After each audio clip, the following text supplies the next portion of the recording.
Всем привет! Добро пожаловать на мой канал Детский Патруль. Сегодня я хочу нарисовать персонажа Клео Данил. Она училась в школе монстров и также является самой известной девочкой в этой школе. Клео была принцессой Египта более чем 5842 года назад и росла сознанием того, что она не будет править своей родной землей. Но судьба не была столь добра к династии Даниль. В королевстве назревали большие неприятности, а родной дядя Клео стремился свергнуть ее отца Рамзеса. Государственный переворот был спланирован идеально. Верный главный слуга посреди ночи досрочно отвел Рамзеса, Клео и Неферу в секретную комнату где-то там в подземелье, сделанной как раз на такие случаи. Клео посреди пути осознала, что матери с ними нет. Слуга заверил, что королева Дадьет в первую очередь беспокоится о муже и о дочерях и приказала ему отвезти их, а королева уже давным-давно нашла эту комнату. Наконец, добравшись, в их секретной комнате оказались вполне себе роскошные королевские покои, за исключением странных 4 каменных кроватей со светящимися бинтами, обернутыми на них. Слуга сказал, что эта волшебная ткань защитит их от любого вреда, и каждый член семьи по очереди лег на эти каменные штуки и был завернут. Клео почувствовала легкое покалывание, и магия начала действовать, усыпляя принцессу. Последнее, что услышала Клео после закрытия двери, был смех.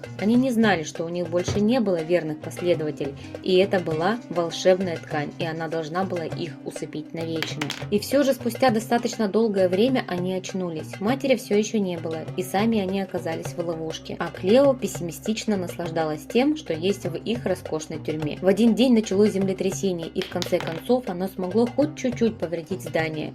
И высоко на стене образовались трещины и дыра, пропускающая лучи солнечного света. Радости семьи не было предела, но они не могли пролезть через эту дыру, а мимо проходящие караваны не слышали их криков о помощи. В какой-то момент неожиданно расцвел трупный цветок, в котором сидела небольшая девушка.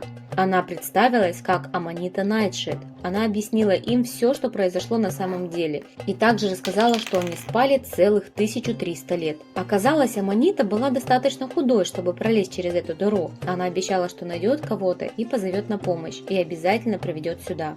Она так и не вернулась, а семья в конце концов смогла найти, как выбраться самостоятельно. Примерно 4500 лет спустя семья переехала в Нью-Салем. Хоть их династия давно уже была забыта и трон исчез, они по-прежнему имеют доступ к большинству магических артефактов, которыми могли пользоваться только они, и более чем 10 тысяч слуг. Клео легко адаптировалась к своей новой жизни в школе монстров. Из-за статуса принцессы она стала достаточно популярной, чтобы присоединиться к команде черлидеров. Клео не любит, когда кто-то не слушает ее и закрывает ей рот. Клео очень красивая и привлекательная. У Клео черные волосы с коричневыми и золотистыми прядями. Ноги и руки у нее обмотаны тканью. У девушки нет никаких особенностей, кроме возраста. Клео называет свой стиль убийственным. Роскошная прическа и бинты на руках. Адреналин заменяет страх.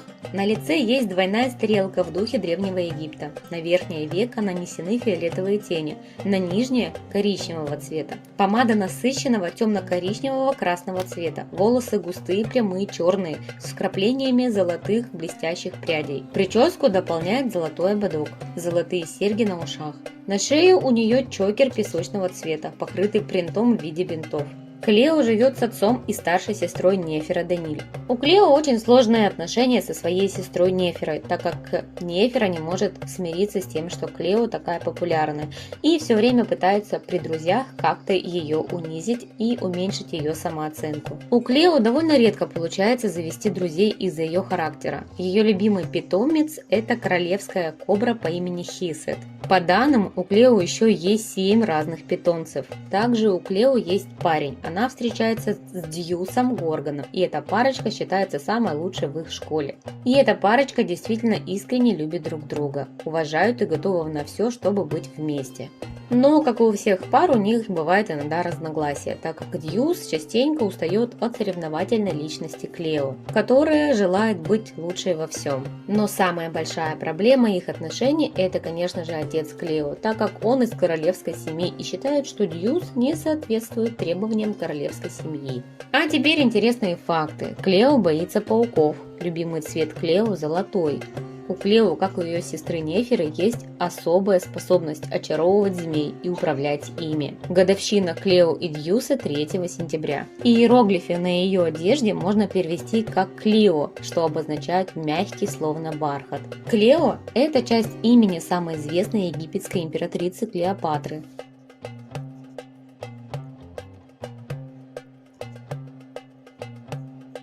Вот такая Клео у меня получилась. Я очень старалась, поэтому буду признательна, если подпишитесь на мой канал и поставите лайк. Спасибо, что досмотрели это видео до конца. Всем пока-пока!